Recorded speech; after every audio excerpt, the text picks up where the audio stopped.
Hi everyone, it's 5:30 in the morning. I apologize to everyone for my appearance. I just got up, and that is part of the way that I beat insomnia.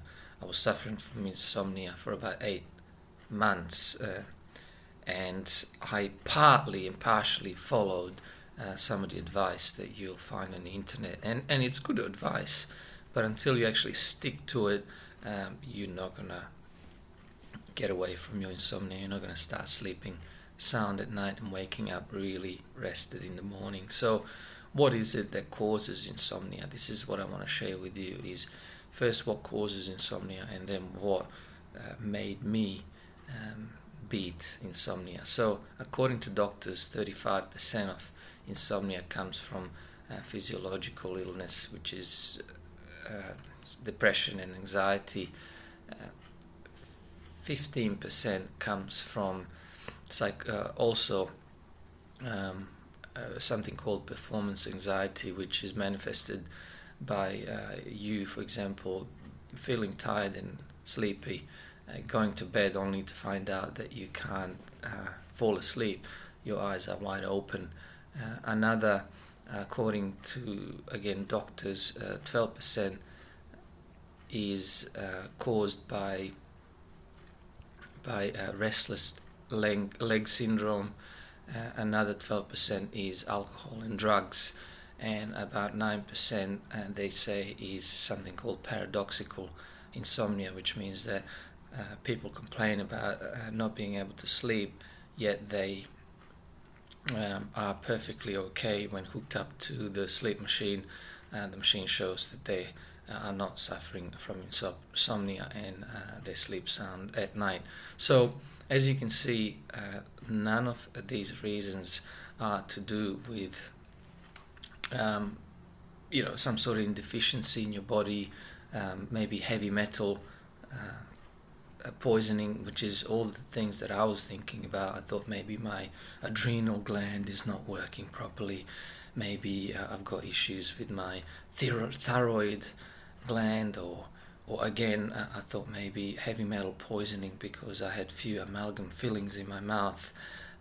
None of that is a reason for insomnia. So what cured it for me was that I stuck to a few particular recommendations by doctors, and that is you got to have the sleep schedule. So go to bed at a similar time every night, and definitely wake up at the same time.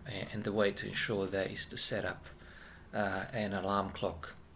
So for me, I started getting up at 6 o'clock. It was really hard, but you have to get out of bed at 6 o'clock. So I cured my insomnia in 3 days. How did I do it? Again, go to bed at a predetermined time. But if you can't fall asleep within 20 minutes, you have to make sure that you get up, get out of bed, and go and do something else. Nothing too strenuous. Go and wash the dishes. Go and tidy up.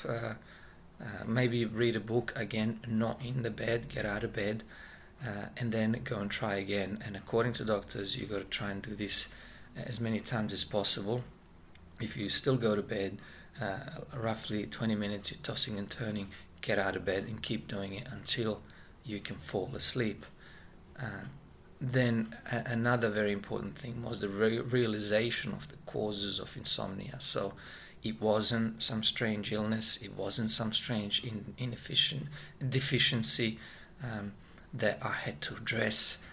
It was actually in your head.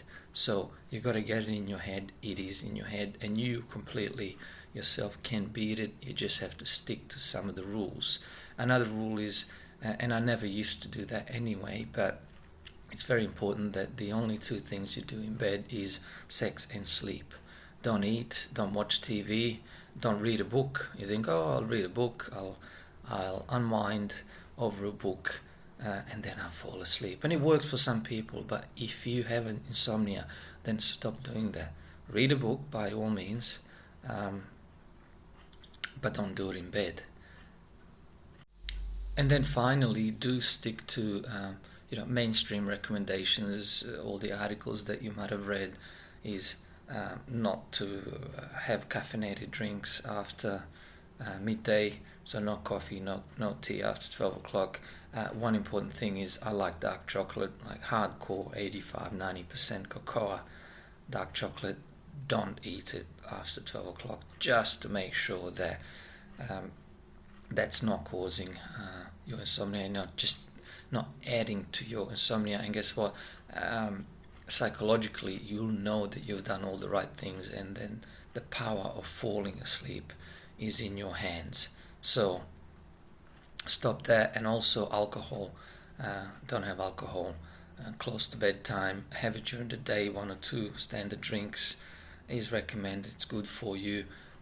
And if you're going to exercise, go to the gym, whether you do high intensity interval training or weights training, or even going for a walk, which is not that vigorous.